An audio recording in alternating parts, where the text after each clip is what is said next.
Hello. Hello. How's everyone? It is Sunday of Memorial Day weekend. It is May 24th. I think it's like the earliest a Memorial Day weekend can be. It feels early. It feels like we're getting an extra week of May after this weekend. I kind of like how that feels. Um, you know, Living in a tourist-driven seasonal economy. Um, Memorial Day is not really happening here, but in some ways it is. In some ways, June is always slow, and so we're just a little bit behind the ball game here. Let's see what we salvage for July and August, and I say September and October and November. So that's what's happening. I've been outside a lot today. I want to make sure everybody gets some outside air. I think if you're all in the same area, we can say go outside, right? It's a little chilly, but if you find a sunny nook, it feels awesome. I'm having water today because I did a bunch of chores. That's what my timeout drink is today. Hi, Poppy. Both my mother and my father loved yesterday's story, which I have found quite interesting, and I can't wait to see them and talk to them about it. We Zoom later today. Maybe we'll have a short book club discussion on the Zoom. And tomorrow I'm going to read something for Memorial Day. I have something picked for that. So I didn't want anyone to think, because I'm not reading that today, that I'm ignoring that it's Memorial Day weekend. I'm not. I'm going to do an honorable story tomorrow. But today is not that. So let's see what we have today. I don't think I said everything about Frankenstein Tea. So it's every day at 3:00, a story for adult listeners. It's with me. I pick a short story. I read a variety of genres, authors, time periods, subject, theme, setting. It's wide what we're doing here. And I consider it reader's advisory, just turning people on to either the short story form, or authors, or reminding them of authors, or books that they can potentially come and get someday again in the library. Although this book, again, because when I'm home, I read from James's textbook. You can't get at the library. I don't have this, but I do have a lot of these stories. But I love to read from this book when I'm home, and I'm going to read from it tomorrow. As I said, for Memorial Day, I'm going to read something from here. And for today. So this is 40 short stories, a portable anthology, edited by Beverly Lawn, and printed by Macmillan Learning in 2017. And I am reading, there's so many great things to read in this one. I am reading today from this book, 40 Short Stories, edited by Beverly Lawn. I'm reading something by Catherine Mansfield. Catherine Mansfield lived from 1888 to 1923. I'll move this closer so you can hear me read. And she wrote this short story in 1920. I'm just going to check that. It says at the end. Yes, she wrote this short story in 1920. Catherine Mansfield, and it's called Miss Brill. Although it was so brilliantly fine, the blue sky powdered with gold in great spots of light, like white wine splashed over the Jardin Publics, Miss Brill was glad that she had decided on her fur. The air was motionless, but when you opened your mouth, there was just a faint chill, like a chill from a glass of iced water before you sip. And now and again, a leaf came drifting from nowhere, from the sky. Miss Brill put up her hand and touched her fur. Dear little thing. It was nice to feel it again. She had taken it out of its box that afternoon, shaken out the moth powder, given it a good brush, and rubbed the life back into the dim little eyes. What has been happening to me? Said the sad little eyes. Oh, how sweet it was to see them snap at her again from the red eider down. But the nose, which was of some black composition, wasn't at all firm. It must have had a knock somehow. Never mind, a little dab of black sealing wax when the time came, when it was absolutely necessary. Little rogue. Yes, she really felt like that about it. Little rogue biting its tail just by her left ear. She could have taken it off and laid it on her lap and stroked it. She felt it tingling in her hands and arms, but that came from walking, she supposed. And when she breathed, something light and sad. No, not sad exactly. Something gentle seemed to move in her bosom. There were a number of people out this afternoon, far more than last Sunday, and the band sounded louder and gayer. That was because the season had begun. For although the band played all the year round on Sundays, out of season it was never the same. It was like someone playing with only the family to listen. It didn't care how it played if there weren't any strangers present. Wasn't the conductor wearing a new coat too? She was sure it was new.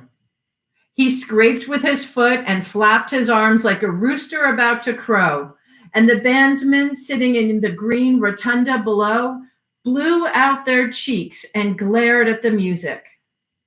Now there came a little fluty bit, very pretty, a little chain of bright drops. She was sure it would be repeated. It was. She lifted her head and smiled. Only two people shared her special seat. A fine old man in a velvet coat, his hands clasped over a huge carved walking stick, and a big old woman sitting upright with a roll of knitting on her embroidered apron. They did not speak. This was disappointing, for Miss Brill always looked forward to the conversation. She had become really quite expert, she thought, at listening as though she didn't listen, at sitting in other people's lives just for a minute while they talked around her. She glanced sideways at the old couple. Perhaps they would go soon. Last Sunday, too, hadn't been as interesting as usual. An Englishman and his wife, he wearing a dreadful Panama hat and she button boots. And she'd gone on the whole time about how she ought to wear spectacles. She knew she needed them, but that it was no good getting any. They'd be sure to break and they'd never keep on. And he'd been so patient. He suggested everything. Gold rims, the kind that curved around your ears, little pads inside the bridge. No, nothing would please her. They'll always be sliding down my nose. Miss Brill had wanted to shake her. The old people sat on the bench, still as statues.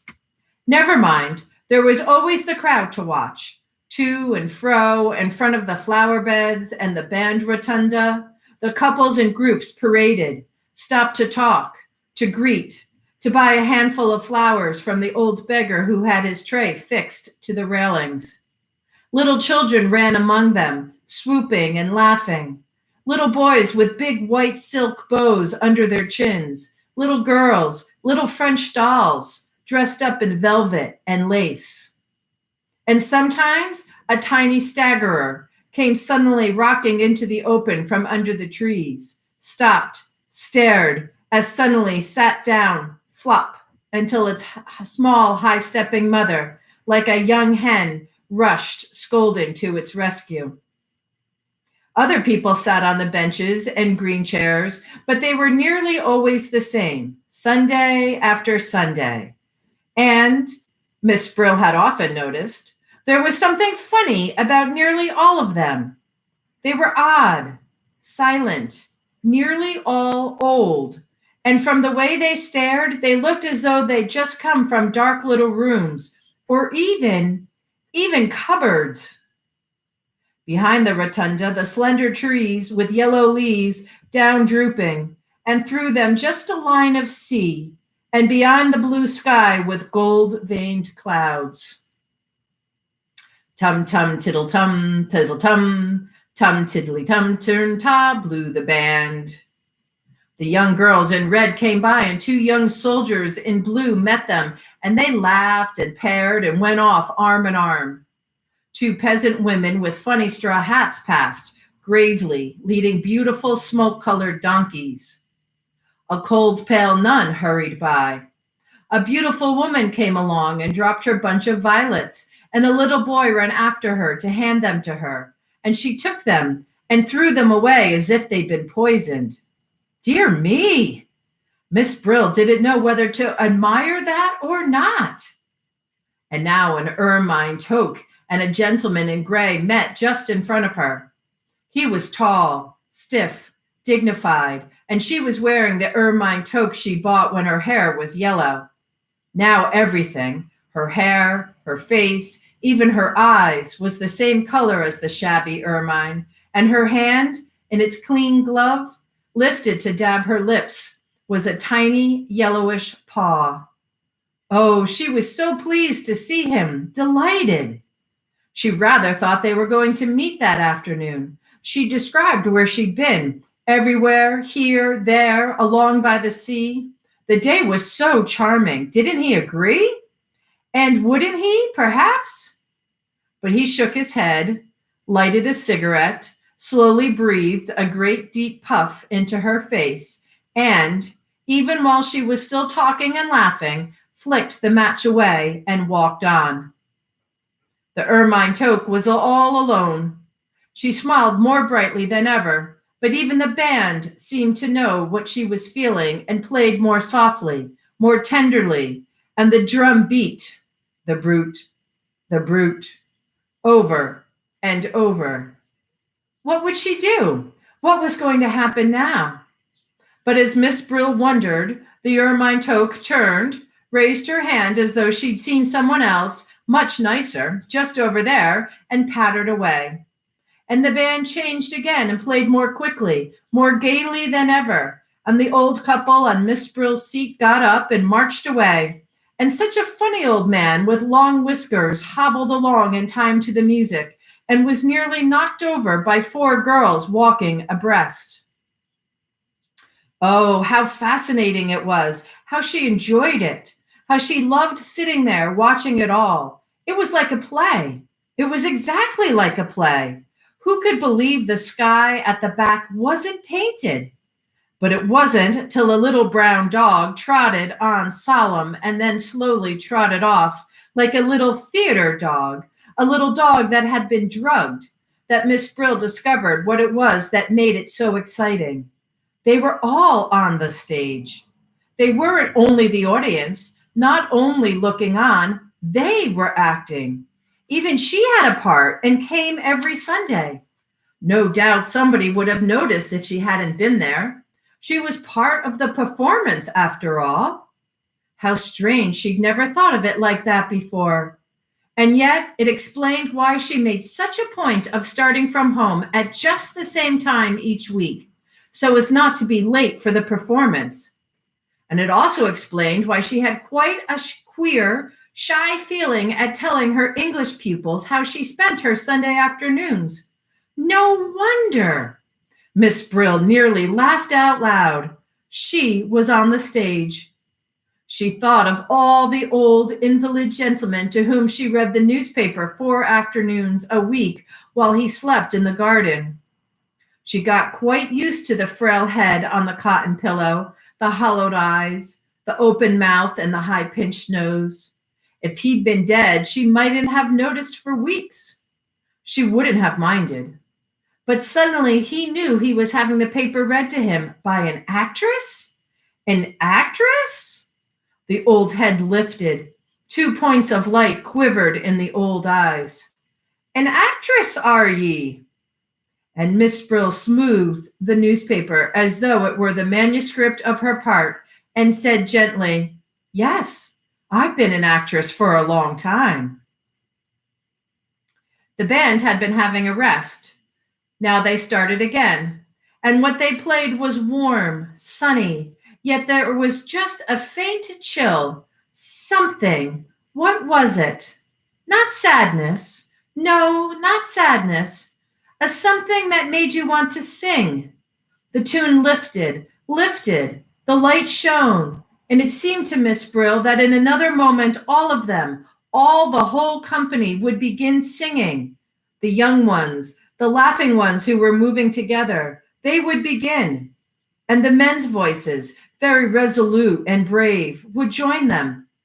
And then she too, and the others on the benches, they would come in with a kind of accompaniment, something low that scarcely rose or fell, something so beautiful, moving. And Miss Brill's eyes filled with tears, and she looked smiling at all the other members of the company. Yes, we understand. We understand, she thought, though what they understood, she didn't know. Just at that moment, a boy and a girl came and sat down where the old couple had been. They were beautifully dressed. They were in love.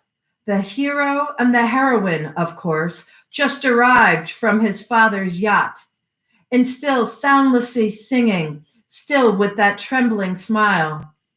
Miss Brill prepared to listen. No, not now, said the girl. Not here. I can't. But why? Because of that stupid old thing at the end there? Asked the boy. Why does she come here at all? Who wants her? Why doesn't she keep her silly old mug at home? It's her fur, which is so funny, giggled the girl. It's exactly like a fried whiting. Oh, be off with you, said the boy in an angry whisper. Then, tell me, ma petite chérie. No, not here, said the girl. Not yet.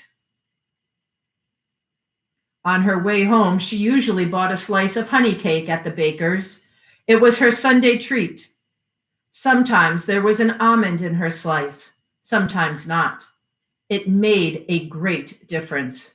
If there was an almond, it was like carrying home a tiny present, a surprise, something that might very well not have been there. She hurried on the almond Sundays and struck a match for the kettle in quite a dashing way. But today, she passed the baker's by, climbed the stairs, went into the little dark room, her room, like a cupboard, and sat down on the red eiderdown. She sat there for a long time. The box that the fur came out of was on the bed. She unclasped the necklet quickly, without looking, laid it inside. But when she put the lid on, she thought she heard something crying.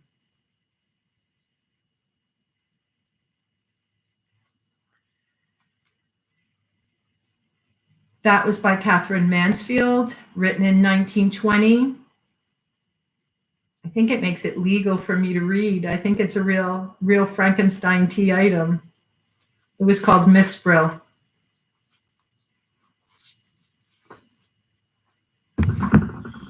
I hope you enjoyed that story.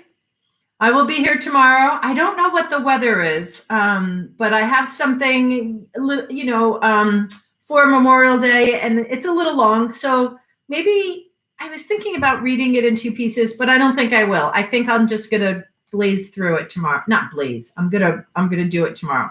So I hope you look forward to that. I already am. I think I'll read it, and I read most of it this morning, but I'll read it again tonight, and I'll see you tomorrow for Frankenstein Tea. Enjoy your time out. Have a good afternoon. Breathe some fresh air, and I'll see everybody soon. I'll see my family on the Zoom. Bye, guys. Love you. See you soon.